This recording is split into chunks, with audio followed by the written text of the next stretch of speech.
Okay, talk to Ansel. Probably news about the discs. All of the DB discs. Aunt May, welcome back. I have news for you. In your absence, I have been looking into the Harfeld manor. But whatever Firewing is up to, it is both large-scale and well-funded. I've uncovered a money trail leading from holding companies all over the world to an offshore fund with a dummy address. From there, all of that freshly laundered money flows directly into the Harfeld estate. Okay, how much money are we talking about here? I can't name the exact figure, but we're talking about a lot of money. The millions of yen, most certainly. Whatever the Firewing is planning, she has access to all the resources she'll need to carry it out.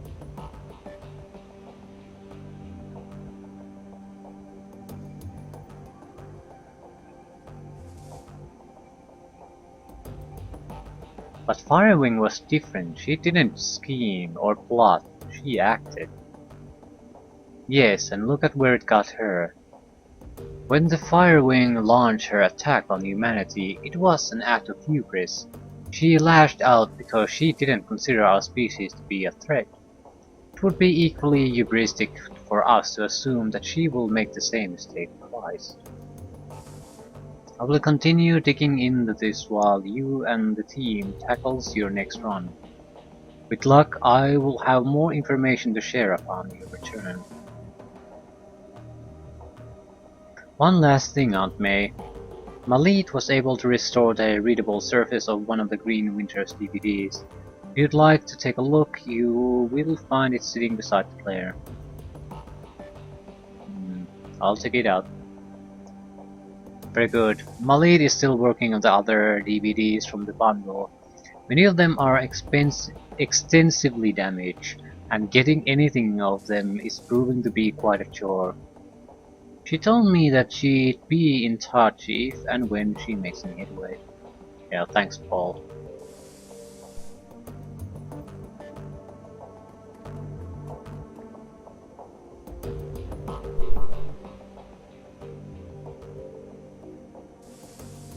The media tray of the DVD player slides out of its battered plastic case.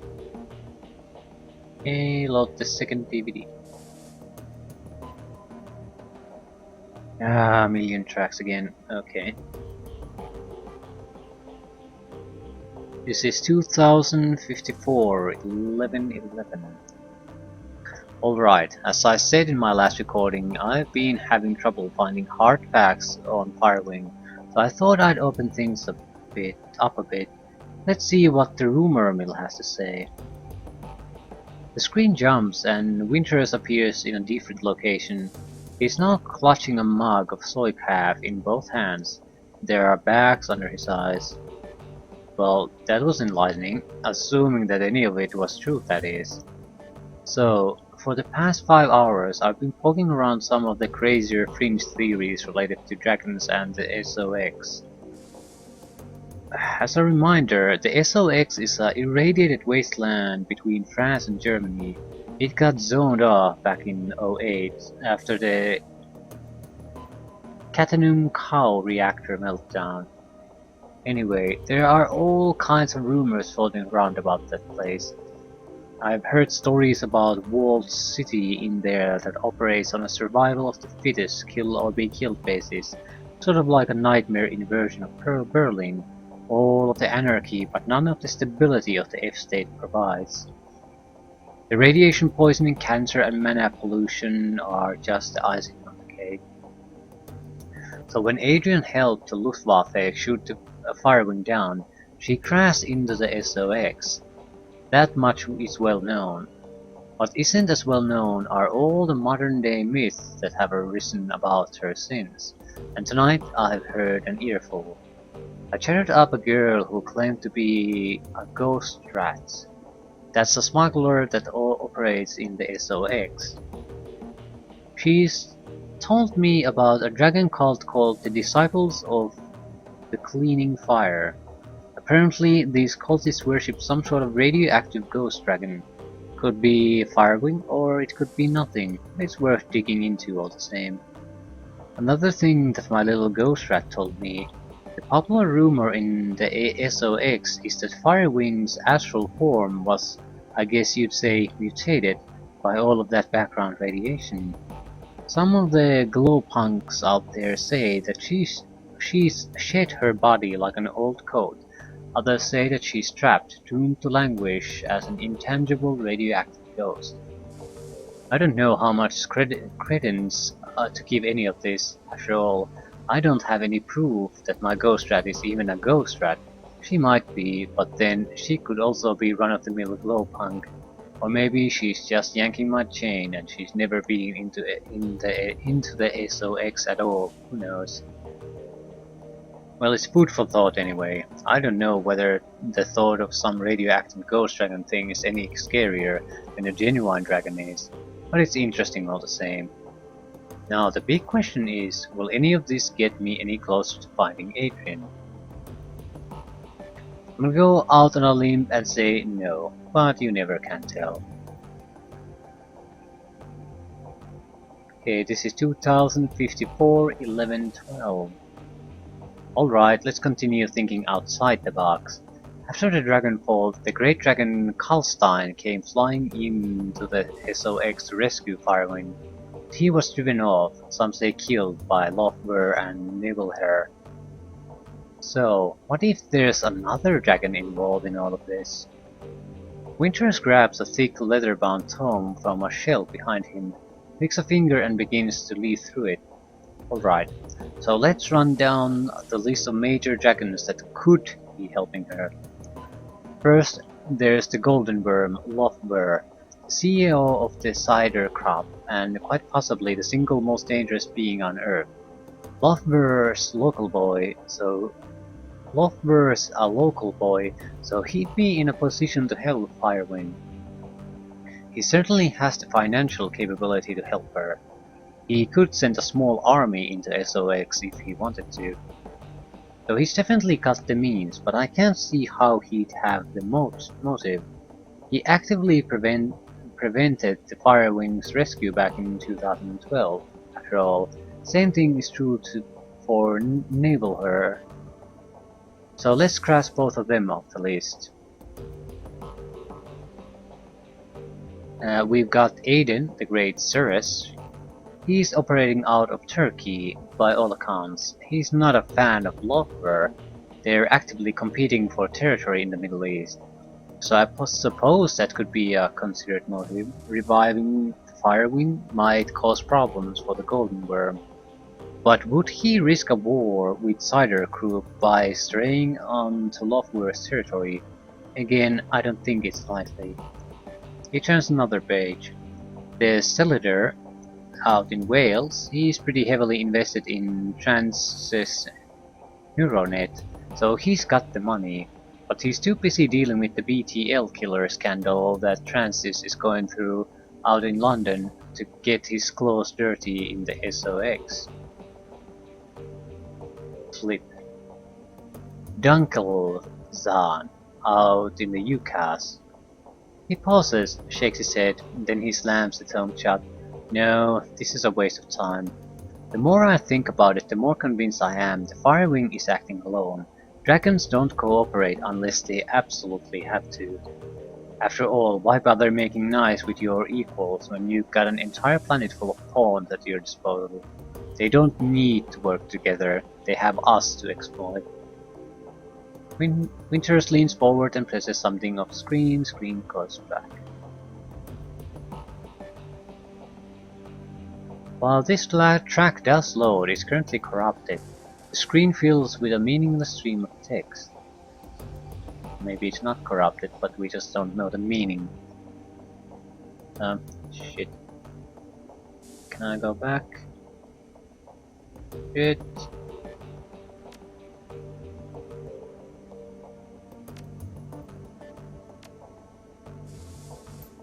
Okay. To be honest, it could be some kind of encryption.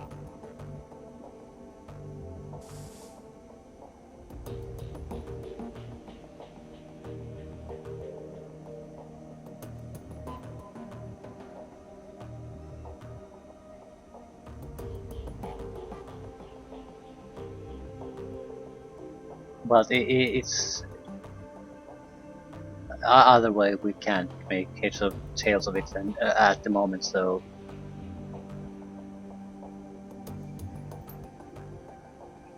Dragonfall. The file is partially garbled. You can recognize a few words here and there, but they're interspersed amidst a solid block of corrupted text. Okay, all clear, and still my big still searching for Firewing. Swear to I will find you. It's the last.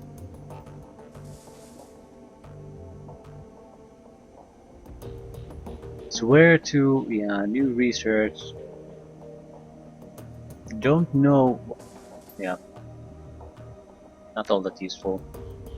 File's corrupted screen fills with a meaningless assortment of ASCII characters.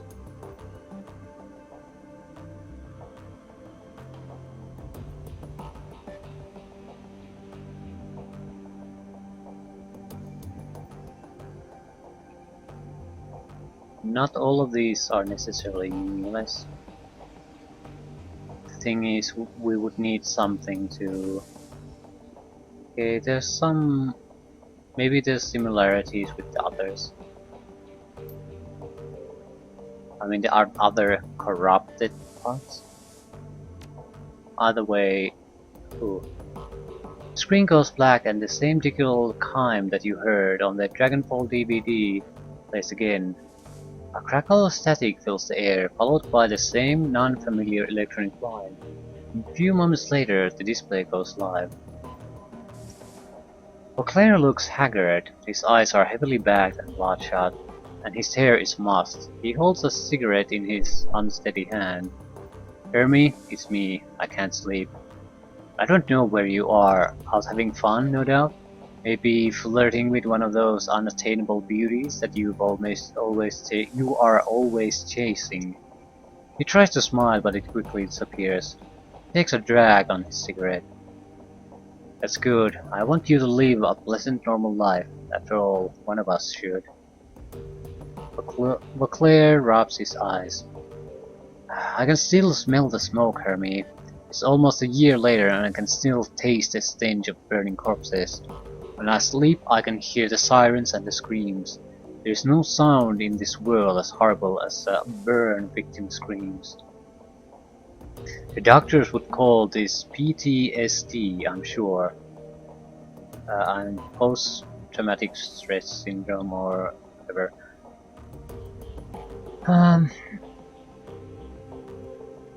Anyway, they'd have me in therapy. Maybe dose me up on SSRIs, like they do to our veteran soldiers.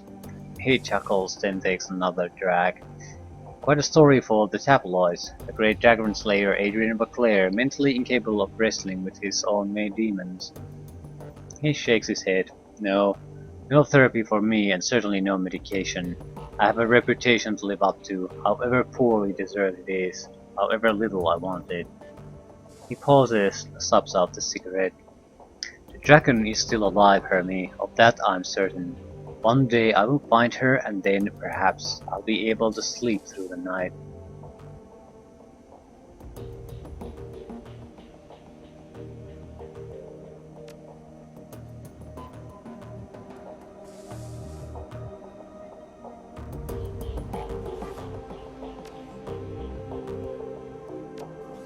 Yeah, we certainly aren't getting the money out of these missions, so I'm guessing it's going to the little fund we have. We're going to have to earn our own cash. I'm guessing that's the pay data, that's why it's so valuable.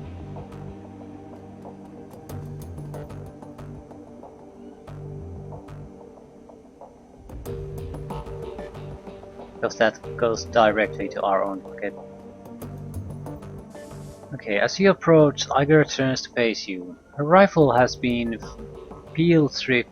It's lying in pieces on a sheet of butcher paper. Arranged in a neat row along the edge of the paper are bottles of copper solvent, bore cleaner, and lighter fluid. Our fearless leader returns. What do you need? Any thoughts about the last run? She shrugs. It was a nice change of pace. A simple job with a straightforward objective. And at the end of the day, the whole thing was pretty by the numbers. The rigger died, we got paid, and everyone went home happy. That's a win in my book. Okay, are we good now, Agar? Depends on what you mean when you say good. I won't question your competence again, not in front of the others at least. I'm not gonna lie, I still have concerns about you, Aunt May.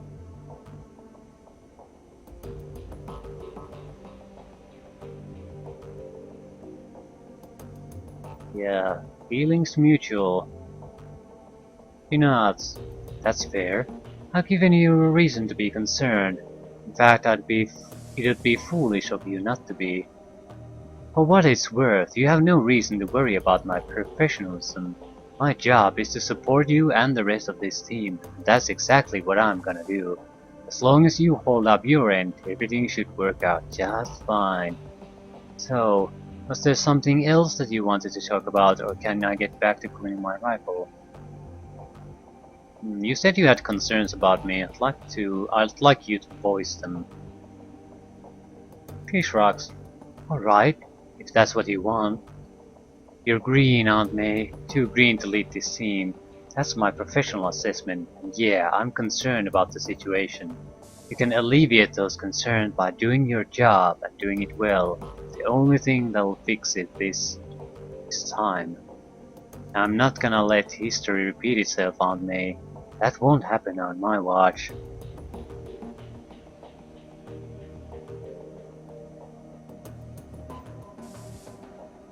What history?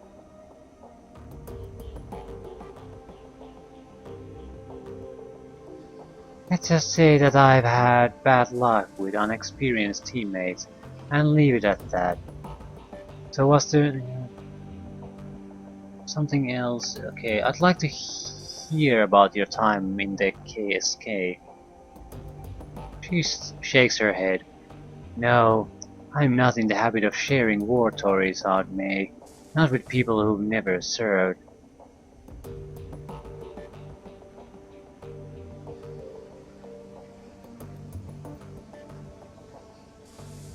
Doesn't have to be a war story, just want a better idea of who I'm running with. She looks at you in the eye for a moment, evaluating. Finally she shrugs. Alright, you win. I owe everything to my time in the KSK, from my street name on down. So, you tell me what you want to know and we'll see where this goes.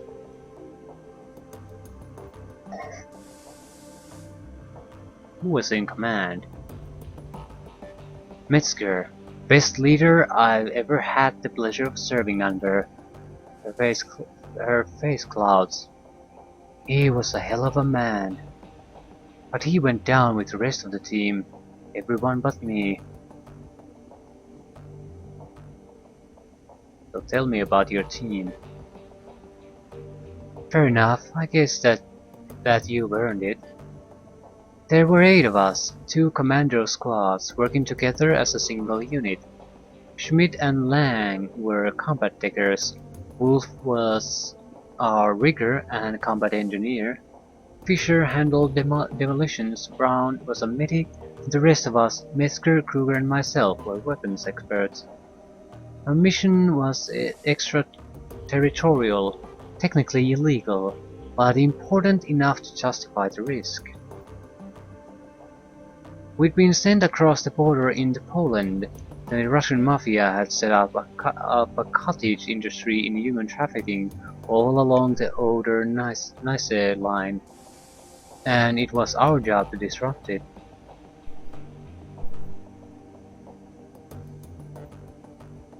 We were a good team, experienced. We went through a lot together, and we chalked up a lot of kills. In our own way, I'd like to think we did some good. How did you get your street name? Back when I was in basic training, a fellow recruit made a vulgar joke at my expense. He said I reminded him of the north face of the Eiger in the Bernese Alps, huge and beautiful, but dangerous to climb. His tone left little doubt as to what sort of climbing he had in mind. I think that he was trying to proposition me in his clumsy way, poking me in front of the other recruits to try to provoke a reaction. Shiro shrugs. Anyway, he got one. I broke 3 of his ribs and the name stuck.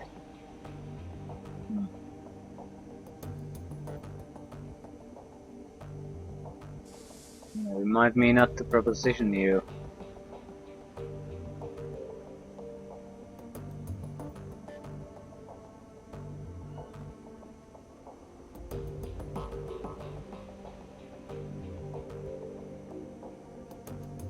I'm not sure how to respond to that.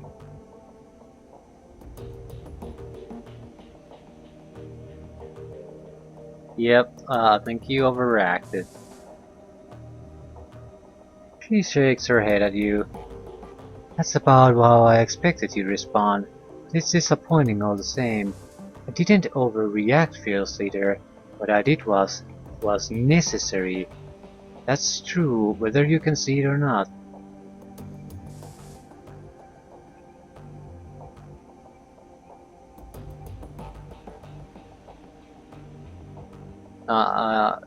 Breaking his ribs? I don't think so. I don't see how. Then listen up, you might learn something. One way or another, I was getting settled with the name Eiger. As soon as that idiot made his little joke, it was a foregone conclusion. My only choice in the matter was whether it happened under his terms or under mine.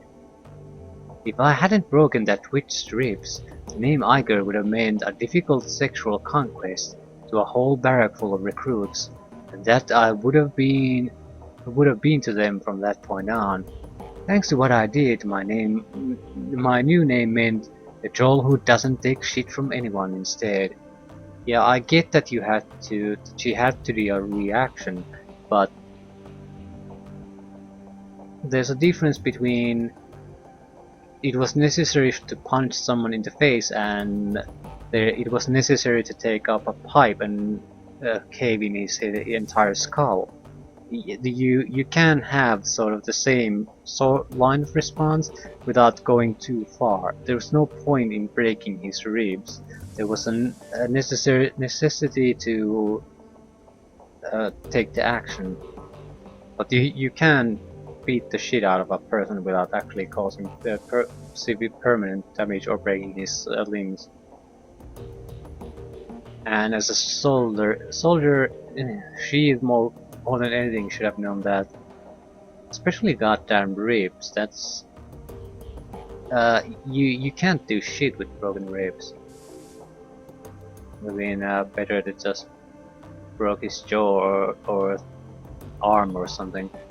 At least you can do things then. Tell me, Aunt May, which would you rather be? The second one. But I'm sorry, Iger, you did the right thing. Yeah, the options are shit. It's a false dilemma. She's representing options that weren't the only options available. So one option, or either you have to take her ridiculous reaction, or no reaction at all. That's what basically she's presenting the choices being, and that's horseshit. That's like if you have no intellectual capabilities, that's something you might resort to, or actually think that's true. I came up with these 2 ridiculous propositions, and they're the only ones that you can choose. I'm very disappointed with the dialogue options here.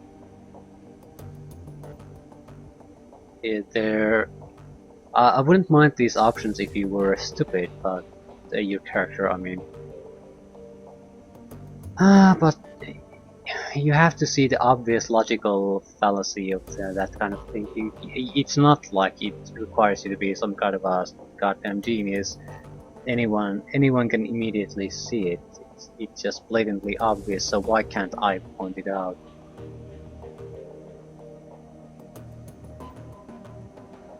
I feel I'm complaining about it, I guess, because I feel cheated. The dialogue options never at any point had the option what I was going after with, and even though it appears, I thought because it had you had an overreaction. I thought I might have the option would have been there, the logical goddamn option to say, wouldn't just punching him in the fucking face would have been enough, or in the stomach or something. Have punching the goddamn stomach and have his vomit out his goddamn lunch. It's what's the point of breaking his bones? That's going too far. That's the point I was hoping to make, but apparently it wasn't at any point a possibility. It's, yeah, the choices are poor, very poor.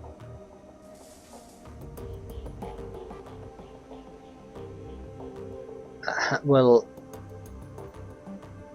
out of these options, I'm saying you did the right thing, but this is very disappointing, very disappointing. Whoever wrote these dialogue options didn't do a good job. Damn right I did. Out in the field, nothing will kill you faster than losing the respect of your team. I'd remember that if I were you. Yeah, we keep lecturing me about shit I never even meant to say.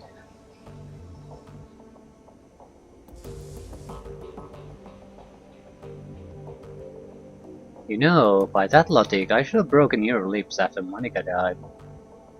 In your place, I would have. She looks you up and down, appraising you. Not that you'd have succeeded if you tried. In terms of saving face, it would have done wonders. In all seriousness, Aunt May, I'm sorry that I put you in that position. I shouldn't have, and I acknowledge that. She straightens. Need anything else, or can I get back to prepping for our next run? Hey, what happened to the team? It's still bothering me that piss poor dialogue options this game has.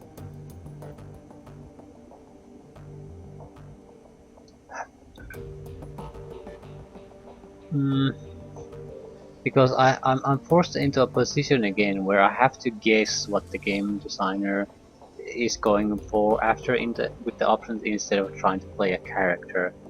Because if I play a character, I'm going to places in the dialogue that I never wanted to go, and I don't have an option to even back down. I have to make a choice between shit option A or shit option B, and I hate it. So, okay, what happened to the team? She shakes her head. No, no, that is one story that I won't be telling. They died. That's all you need to know.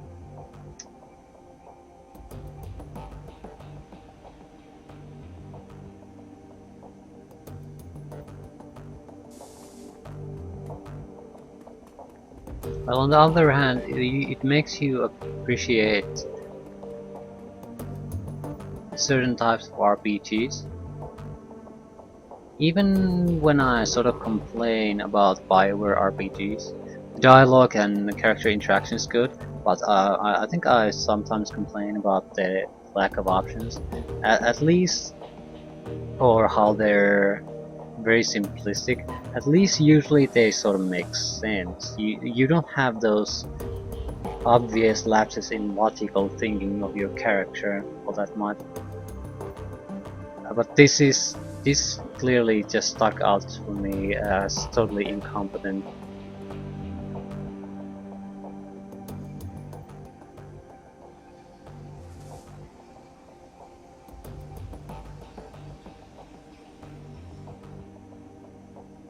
I mean, I don't see anyone really having this discussion or being so vulnerable to her retarded logic.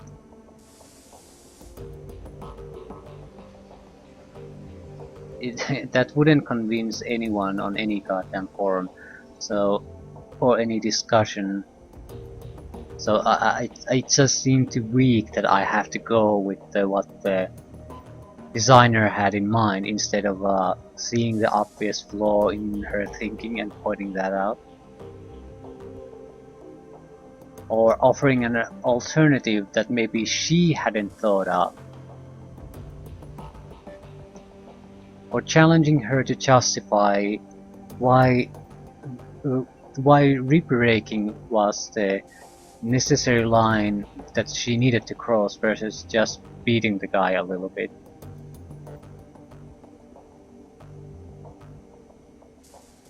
My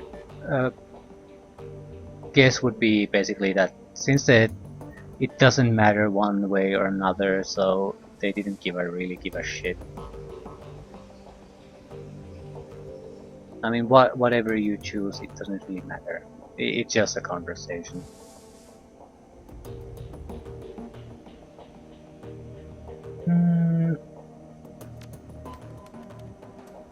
Pay data. Pharma AD chemical research data. Irrelevant keywords. Threat. Francis Highlander best new deck. Okay, from Lumens. Just got one of these from Francis Neuronet representative. Wants me to sell them in my store, so I took the puppy for a test drive. Signal quality is insane. Makes for a huge difference in comfort, decking fatigue. I can stay jacked in for hours and feel fine. Last station I had to set a timer just so I wouldn't forget to eat. Wraithlight 44. The specs on that thing look impressive, but I'm an Allegiance man. Does the comfort really make that much of a difference? My decks are generally beaters anyway. Tolstoy. Allegiance? What are you doing with that thing? Playing video games? Any serious decking is going to require way more horsepower than that thing can push, even overclocked. Wraithlight 44. Only a crappy decker blames their gear. I do just fine, thanks. Maelstrom. Reply to Lumens. How much is the Francis paying you to post this scheisse on here? Okay. Threat, help. Drowning in junk messages. From Rolling Thunder.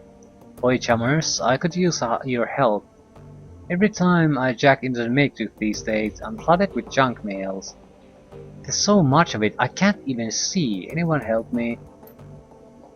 Great, Life 44. Great, another newbie who thinks he's on a tech support board. Rolling Thunder. Hey, stuff it. I wouldn't ask, but I'm desperate. I can't tech like this. Smiling Bandit strikes again. Okay. Alright, Thunder, calm down. It sounds like you've gotten traced by an ad bot. Been poking around anywhere sketchy lately? I don't need details. A simple yes or no will do. No, Bandit, I haven't been anywhere like that, I swear. Please help me. A Wraithlight 44. What you wanna bet he gave his personal info to some scam site?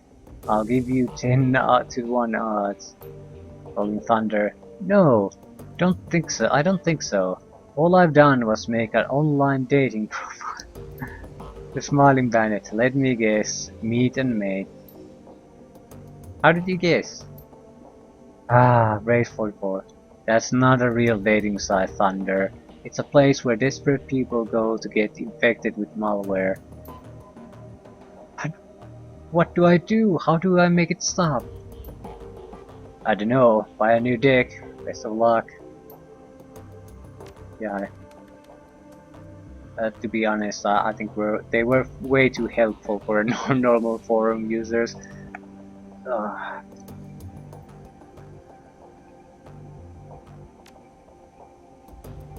Hmm. Status of Alice Fund. Okay. New messages.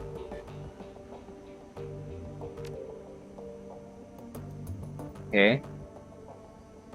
If you value new hardware coming into the Kraus Bazaar, we need to talk. One of my weapons shipments was hijacked by a local gang. I promised 500 yen, and if you can recover the shipment, I'll have some new gear on that shelf. Come see me with the details. That's lost a lot of money, but new equipment is always a nice thing.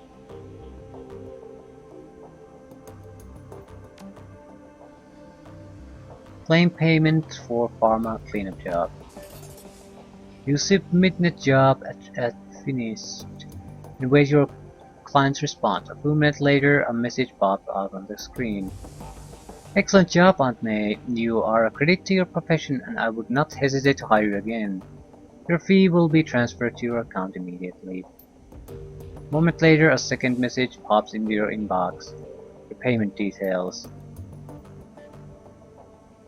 Payment from client 15,000, deduction from crew salary 4,000, ammunition and resupply cost 1,000, automated deduction for Alice fund 7,500, remains sent to Aunt May's account 2,500. Okay, so 50% of the money goes to the Alice fund.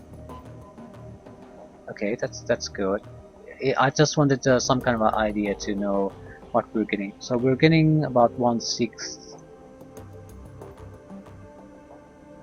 as cash. 50% goes to Alice Fund.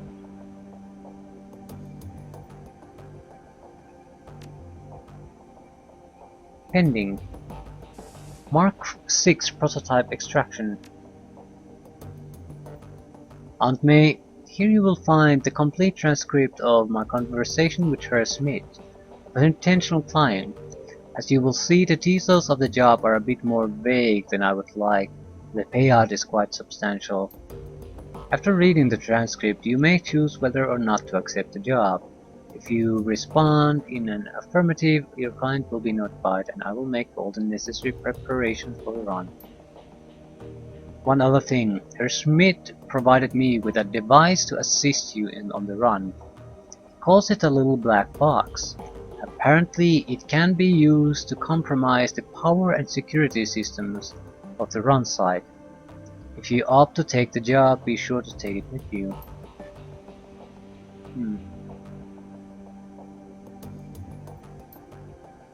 Okay. Greetings, Sir Amsel. I trust that this connection is secure. Naturally, to whom do I have the pleasure of speaking? Call me Herr Smith. Very well, Herr Smith.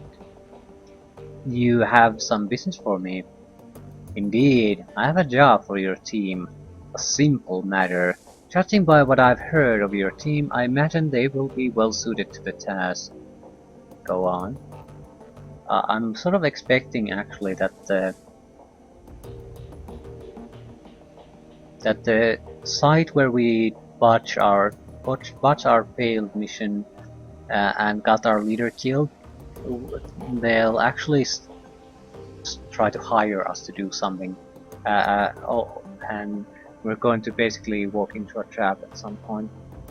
So I'd like to keep our equipment as high as possible constantly. I don't care about the Alice fund too much. We don't have to contribute personal funds there. We need to get better equipment as soon as possible. Okay, the interests of that I represent have learned that AG Chemi Europa is working on a company-wide project, something very secret, very new. Reliable sources inform me that they're keeping a working prototype of this new venture at their Berlin facility. I see, and your employers wish us to acquire this prototype for them, naturally. What is this project? If you want my team to grab the prototype for you, they'll need to know what they're looking for. I'm not at liberty to say. I can tell you that the prototype has been branded Mark 6. I can also tell you that your team will find it on the 25th floor of the Berlin facility in the office of one Albert Haushofer. Further, I can assist your team in disabling building security and gaining access to the 24th floor. From there, however, they will be on their own. Such vagueness can be dangerous, Herr Schmidt. I will not commit my team to a run without a better understanding of what the job entails. Facing such changes is the purpose of a Shadowrunner, Herr Amsel. Your team will be rewarded handsomely for their services. My employers have set aside 20,000 yen for the job. Consider it hazard pay if you wish. Make it 25,000 or look somewhere else. 2250 final offer.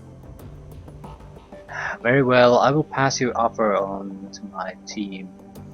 Are there any further details that you can provide? Haushofer's office will be locked behind a vault door, and the lock is old-fashioned, of the mechanical variety.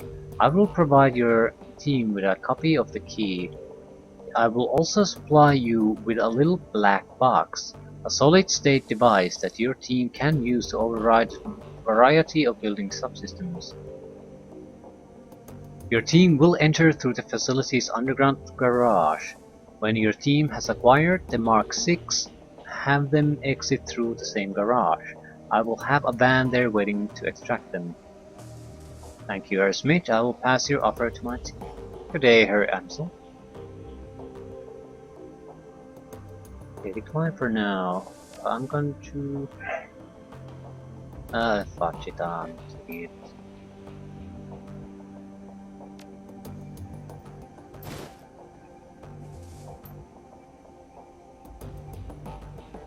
We're gonna do the Humanis mission first. We just need to do some upgrades.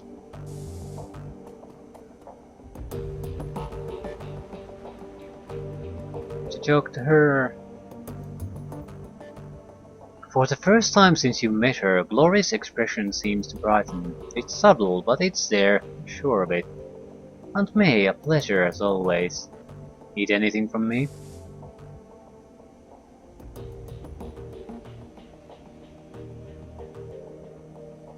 Any thoughts on the last run? There isn't much to say. She pauses to study you for a moment before continuing. I think that we should have given Thorvald a chance to prove his claims. Waiting a few minutes to kill him wouldn't have harmed anything. That said, I understand why you did what you did. The job was to kill him. We all knew that when we signed on. That's an odd thing to say when you were there when we met the secondary hit team that they sent. Waiting a few minutes to kill him wouldn't have harmed anything. Yes, it would have harmed.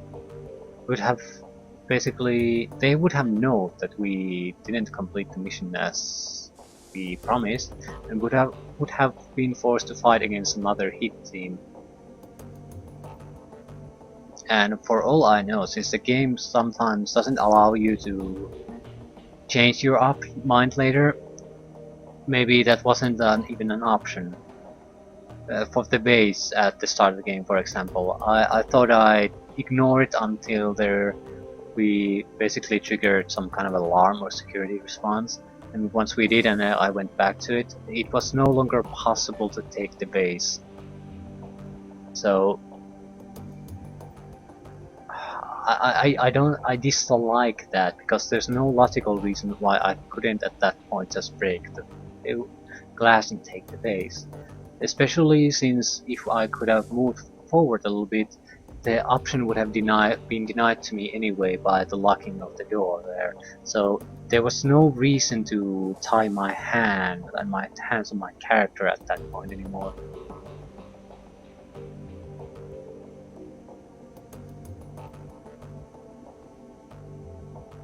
She shrugs. We're one step closer to paying Alice's fee. In the end, that's all that really matters.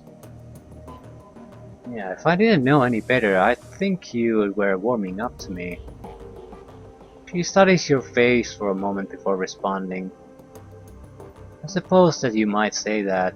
I don't talk to many people, Aunt May. It just doesn't seem to be worth the effort. I don't really feel much anymore. Not since he caresses the chrome of her forearm with a hand made of articulated steel. This. That's true. Why are you still talking to me? I suppose because you've shown an interest.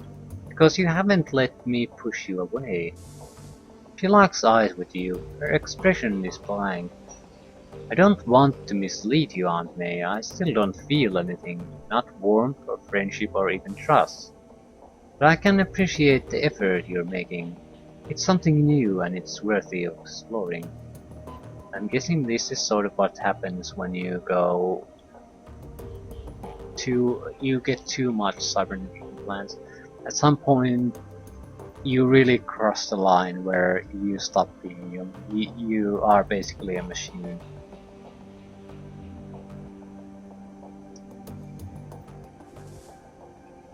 There's a hard limit in this game for that, so you can't do it.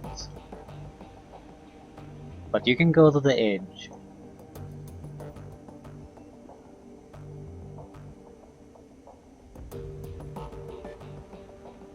You said things went bad when you turned 14. Okay. Yeah, she doesn't want to talk about it because I don't see a reason to. The memories are unpleasant and dredging them up doesn't serve any purpose. Yeah, you're wrong about that. Last time we talked, it had an impact on you. That's reason enough to continue. She pauses a moment to consider your words, a troubled look on her face. I suppose that's true. Feeling discomfort is better than feeling nothing at all. Alright, here's the deal, Aunt May. I'm going to talk, you listen. When I'm done, I'm done. No complaints and no arguments, and we'll see what happens, deal?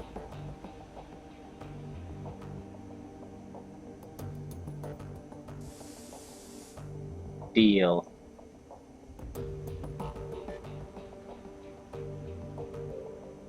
Right. The 1,000-meter stare creeps back into Glory's eyes. A moment later, she is locked away in her own head again, reliving memories that she'd long since filed away. So a few days after my 14th birthday, I began to express magically.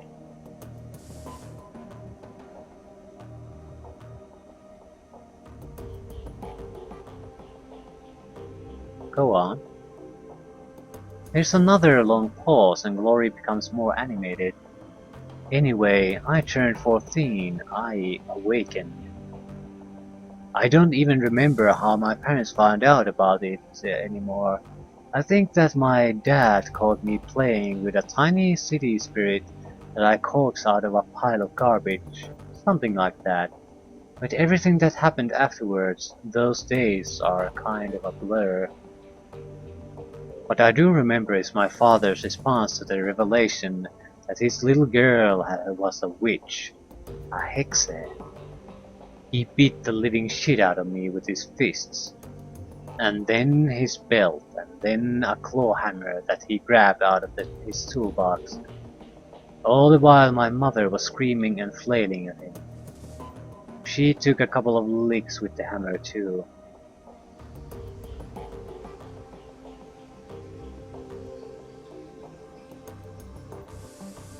It's a miracle that you survived. I'm just lucky, I guess. So finally, after what I felt like an hour, Dad stopped tuning me up with the hammer. I had broken ribs, a busted arm, I couldn't see out of my left eye. My entire right side was covered with one giant bruise. I was bleeding all over the place, making a real mess on the carpet. The old bastard spat on me, his bleeding, crying daughter. He spat on me, and told me that I was this Teufels whore, the devil's whore. Then he kicked me out of the house. As I was scrolling away, my father told me that if he or any of their Kraus-Ritter brothers ever saw me again, they'd treat me as the Berlin chapter treats the enemies of God. If you're not familiar with how the Kraus-Ritters here in Berlin deal with heretics, it's decidedly less pretty than what my dad and his buddies did to their victims. I got the hint, and the next morning I hitched a ride out of Stuttgart.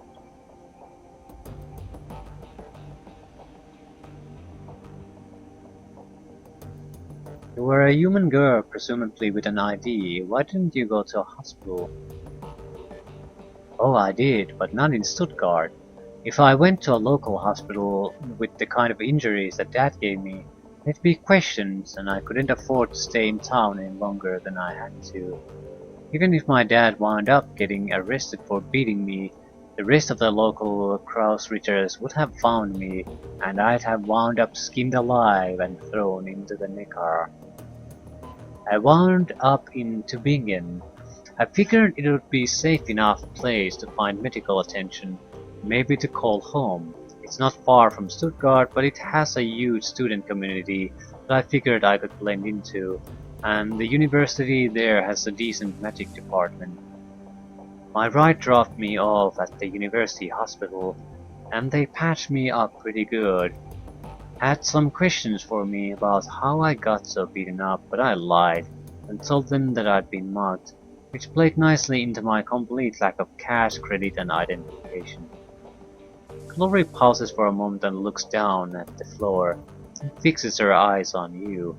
She is visibly tense. We're gonna fast forward through the next few years. I was a kid on the street. I got by the best I could, doing whatever I had to do. Rest we can leave up to your imagination. Good?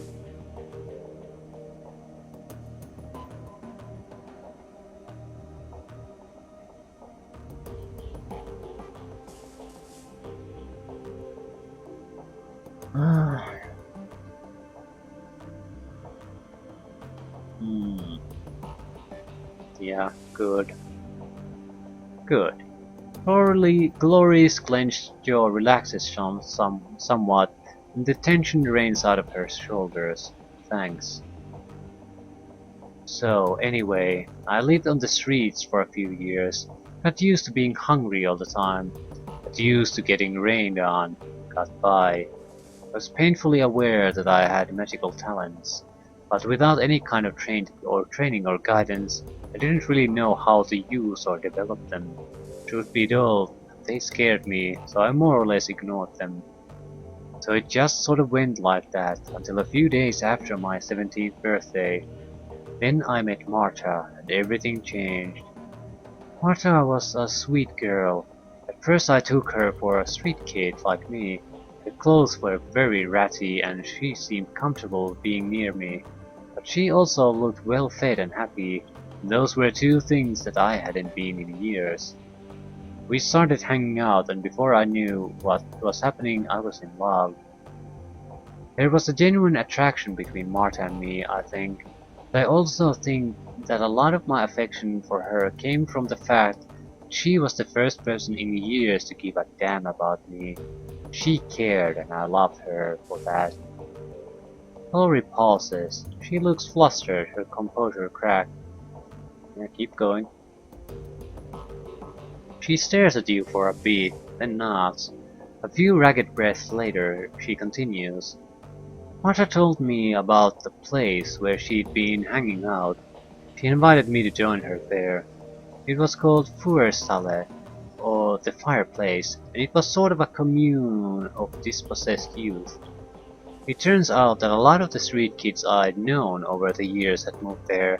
The way that they disappeared, I'd assumed that they'd been kidnapped or killed, or had gone back to their parents. But there they were. I remember being kind of angry about it, like, how did everyone get the memo about this but me? Martha calmed me down.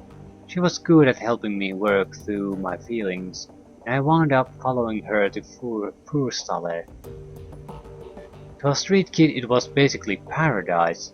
The owner, a guy named Harfeld, had set up this little farm just outside Tübingen in the Schönbach forest. Schönbach is officially a nature park, but not many people go there nowadays.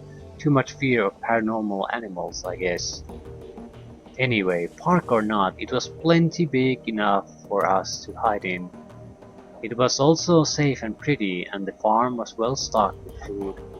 Most importantly, Forestale gave us a sense of community and stability that we'd never had on the street, and we loved Harrow for that. He became like a surrogate father to us.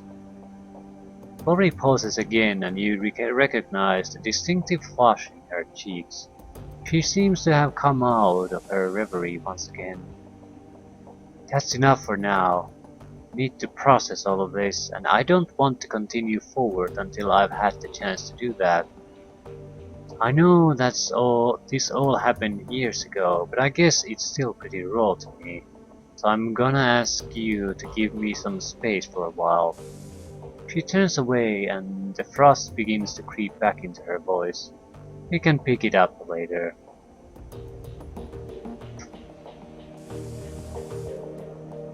We have an ex-military, a street kid, a punk rocker, and me. And Dicker, I guess. Ah.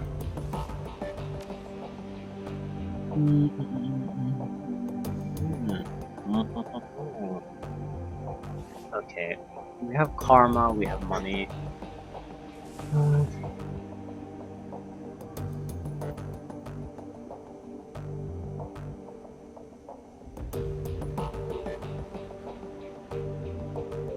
I could get...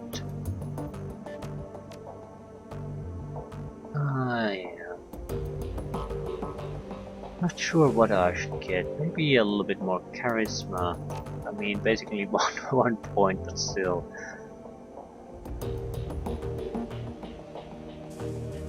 Unlocks etiquettes that affect conversations. But what? Maybe streets. Where would the biggest influence be made?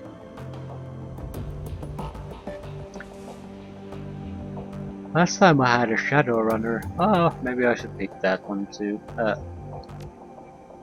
I've always been a Shadowrunner, so let's go with the Shadowrunner. We know how to deal with them. How to talk to them.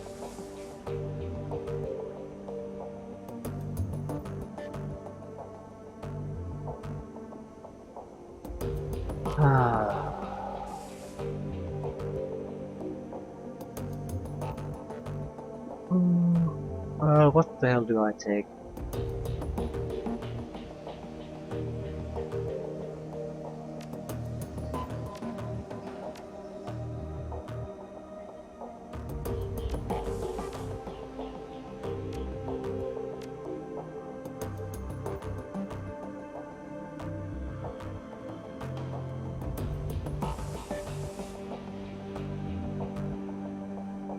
Well,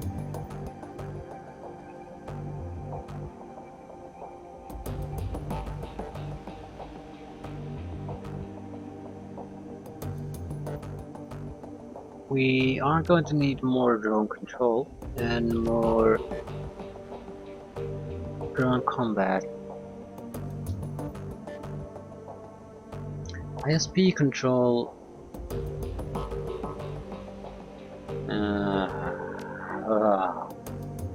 Yeah, we might need that.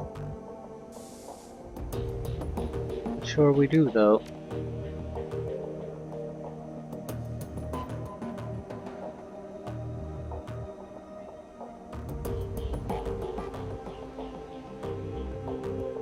We're going to have to go for the Fairlight Excalibur anyway.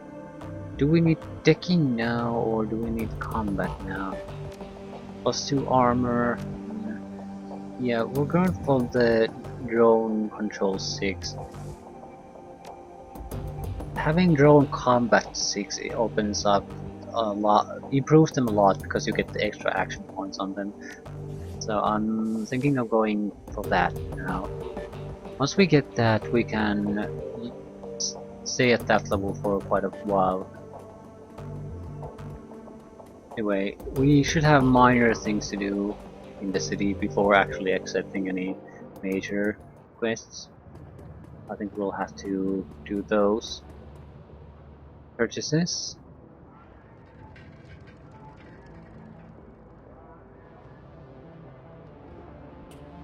Uchi Virtual X, can't afford it.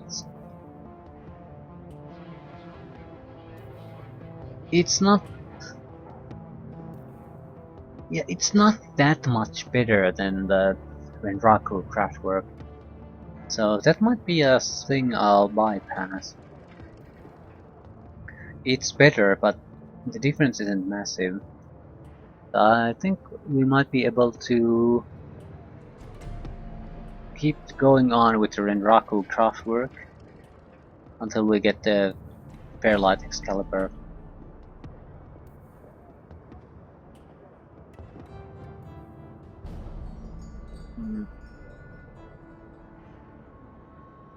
Okay, we do want some seeded drones.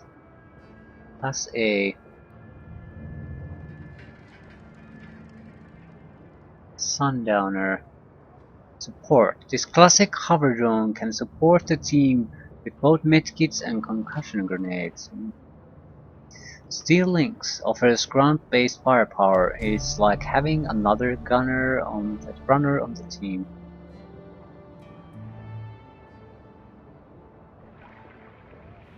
You're going to get rid of the Doberman no matter what.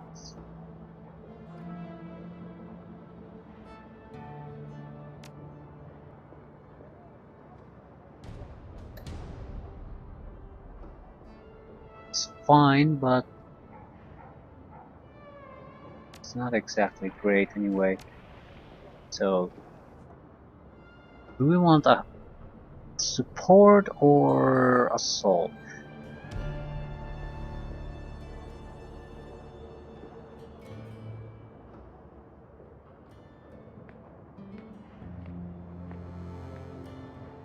Robodock. Medkit on wheels. The father might not be bad, but we do want a combat something. Sundowner. Medkits and concussion grenades. We can't take two of those.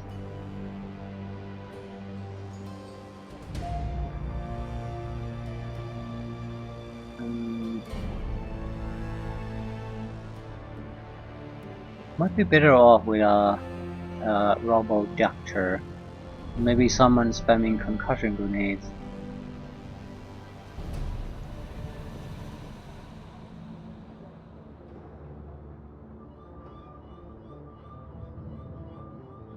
Yeah, I don't know. Maybe I should take the Robo-Doc.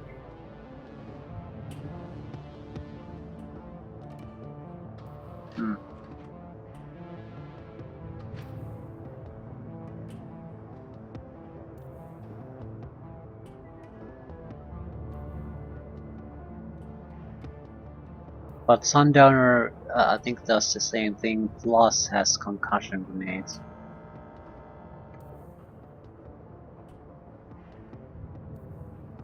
So, well, we have money for one. I'm thinking of taking combat capabilities at this point. Yeah. Okay, we have a little bit of cash after this, not much, but we need Killer 2, Shield 2, and yeah, I want to sell some stuff. Killer, maybe Medic. Yeah. So we're basically broke. We have 15 yen after this. I'm fine with that. We don't need no stinking yen.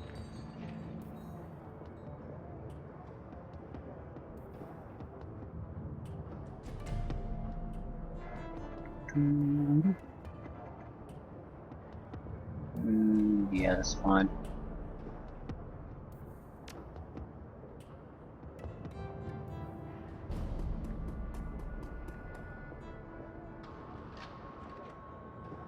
Steel links. Straight 09.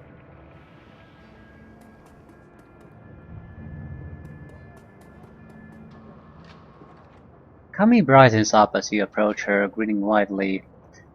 Hey there, Altuk was just telling me you were around. I was wondering if you might be willing to trade a story or two.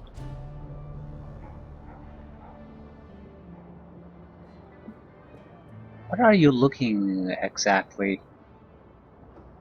Girl taps a finger thoughtfully against her chin. Well, you're new here. I know that you knew Monica, and I've got a vague idea about what went down the night she died. I want to know what you think your most exciting adventure has ever been. Hang on, how the hell did you hear about that? She smirks playfully. Remember, I'm all talks, ears and hands outside the cafe. We share a lot of intel, he and I. Okay.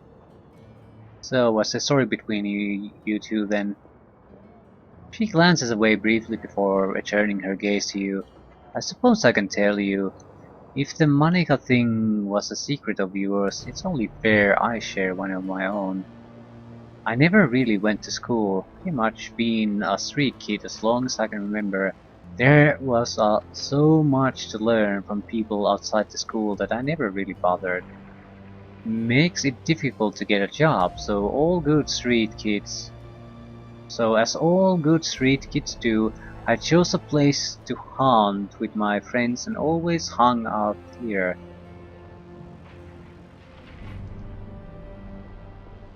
Okay, that was all Altuk's cafe, and he was super nice about me and mine. I felt more comfortable with him than I ever did my Vata. Her eyes narrow only for a briefest moment at the word, and we talked a lot when I was waiting around for my friends. He must have been fairly comfortable with me too, otherwise he wouldn't have offered me a job. What is it you do exactly? Technically, I'm the barista, but like I said before, ears and hands. I run his errands, gather gossip, and sometimes I even make coffee. I much prefer his hookah option though. Real coffee makes me feel paranoid. Speaking of which, I should probably get back to work. See you around. No, you didn't want the story now, did you? She offers you an apologetic grin. A little busy right now, chum. Places to be, things to do, and all that. But if you come by later, maybe I'll have time to chat. Hmm. You're the one who wanted to hear the story.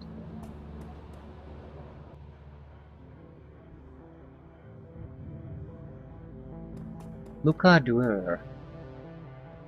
Hello, so you're Aunt May, eh? Good, you look the part. Let me get right to business. My organization would like to pay you handsomely to take care of some business for us. All you have to do is continue your work, and we will be in touch periodically to ask you to complete very simple tasks. How do you know so much about me?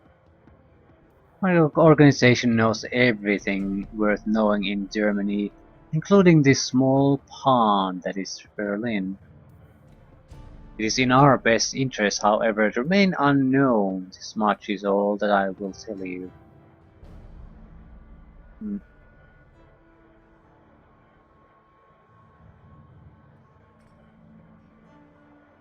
I have no idea who these guys are.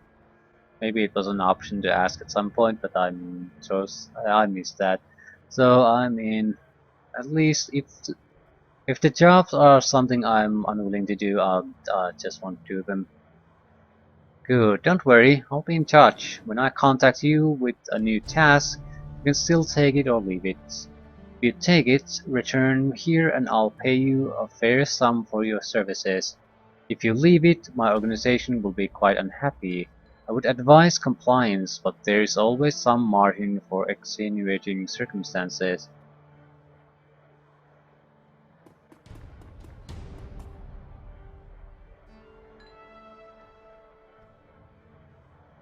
Blitz's eyes widen when he sees the drone that you're carrying.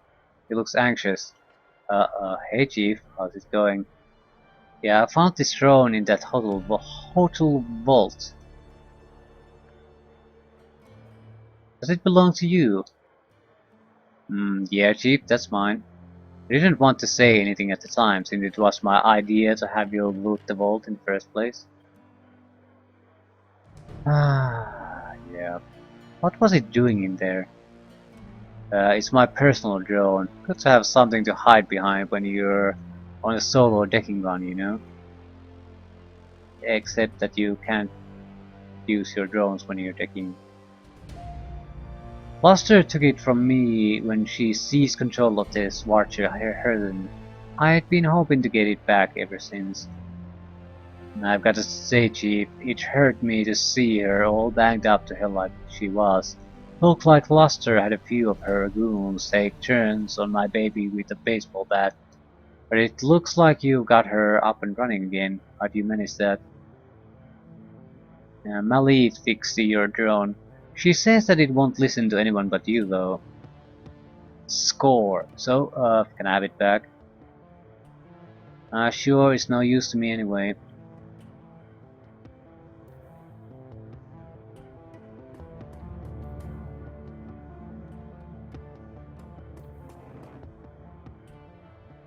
Blitz stops out his cigarette at your approach. Aunt May, I was hoping to see you. Yeah, do you have another run lined up for us? I'm strapped for cash.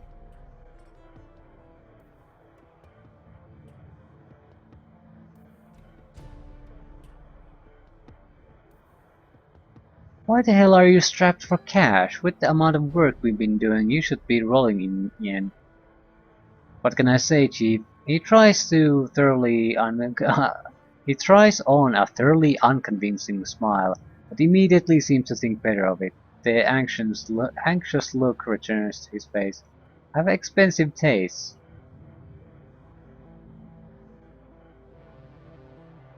How expensive are we talking here? Even if you had a raging gram habit, I think you'd have at least some money left. Expensive. Truth be told, I'm in debt.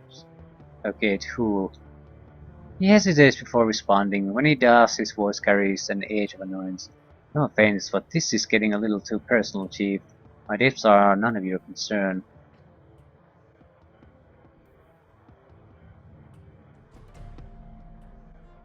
You come to me begging for work, and then you tell me that it's none of my business. No, Blitz. You tell me why you need the money. Fine. First off, you don't need to worry about anyone coming after me. My debts are a bunch of old contracts.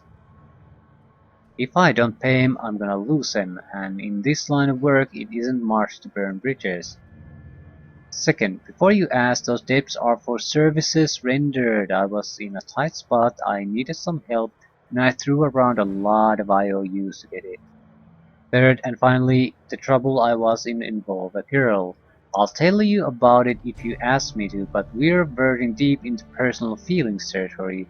So if you don't want to hear me sob over my ex-girlfriend, you'll drop the subject now. So it's up to you, Chief. You really want to go down this road? Or shall we keep this relationship professional? Okay, you're clearly preoccupied with this. In our line of work, preoccupied can get you killed, so spit it out and we'll deal with it. Let's meet your gaze for a moment, then looks away and sighs. Alright, where to begin? I met Emily in Drogenkippe. She was the first person who was ever more important to me than myself. Was crazy about her, Chief. To this day, she's the only person I ever met who could out-deck me. And the real kicker is that she wasn't even a decker by trade. She was nothing, she wasn't There was nothing she wasn't good at. I liked to dabble in rigging, but Emily, the girl, could pick up anything she set her mind to.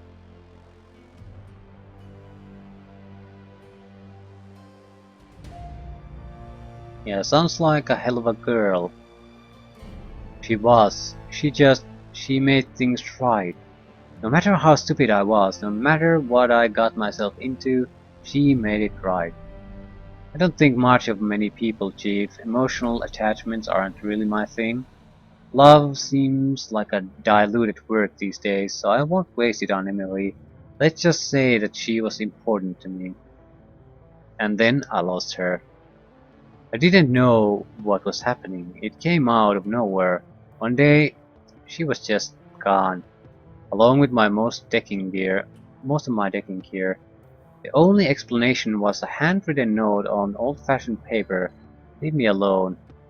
That was it. We'd been together for years, and that was all she left me. That and this beat-up old cyberdeck. Naturally, I freaked. We'd have our share of arguments, but we'd never had a huge blowout or anything. I couldn't think of anything that had drove her to do such a thing like that. Mostly I felt hurt, so I searched for her in the real world and in the Matrix, and when that turned up nothing, I started tapping my contacts. And that was when I started tracking up dead. Okay, did you find her? No, she's gone, Aunt May, without a trace. I looked high, I looked low, I poked into everything I could think of. My contacts did the same. He shakes his head. She's gone, Chief. At this point, I've accepted that. I still have to repay those debts. Okay, maybe she's one of those people that we'll actually end up meeting. I mean, one of the organizations we could be facing, they do need people working well for them. Capable people, people who probably disappear. Otherwise, you can't have a person that is well known to everyone working at your seat and have her in all the records working at the secret base. It just, if the base doesn't exist, the people working there also have to disappear. Naturally, that might not have happened. It could be anything, but it's something to keep an eye out. She's very likely alive, very likely to we're going to run into her, and the meeting might not be all that comfortable or happy.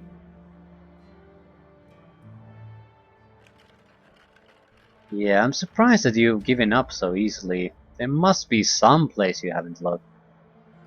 He blinks. I don't know, Aunt May, I really did look everywhere, and at great personal cost. Yeah, if she means that much to you, you owe it to yourself to try. Yeah, you might be right. Fuck, I thought I was done with this, but you're right.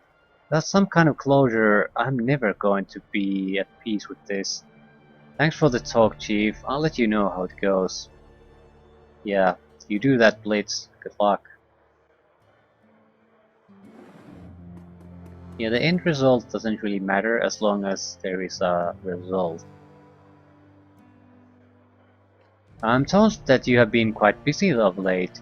A wanderer of the shadows. My street rats tell me that business is picking up. Is that the woman who has taken over for Monica Barakasi? Who does it look like, you rotundity? The Pope from the Vatican? Give her a soy cap, a big one, and put it on my account. I like the cut of her jib. A large soy cap? My, you are the generous one, Goldschmidt. Are you sure you can afford such a gesture? The fat man frowns. And a scone, I was going to say. And a scone as well. Nothing is too good for her. As you desire, O ample one. The Turk whispers. The man is a moron, but he eats his weight in baklava and pastries, so who am I to care? They seem to be actually very familiar with each other. I mean, like friends, or at least acquaintances in business acquaintances. Too familiar. The bickering, you don't see that kind of bickering with when you have actual enemies.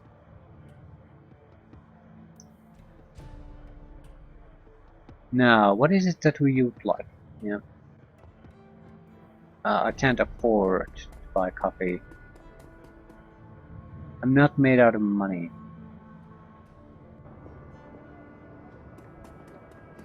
Anything else? There might be few things here and there,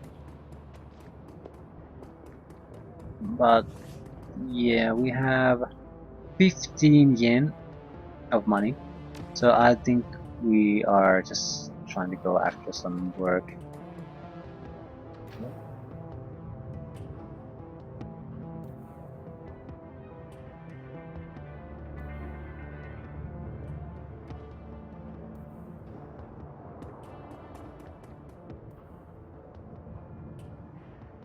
I'm tossing 5 yen into her bag. I'm guessing that's money wasted, basically. We'll see. A maintenance worker. And there's a Gunari badge. Okay, it looks like the map could be spreading this way. Be a combat area.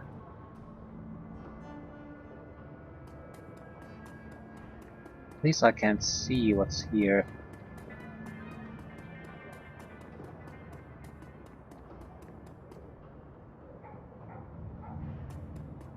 Okay, I think we're done talking with people for a moment, so let's get back to doing jobs.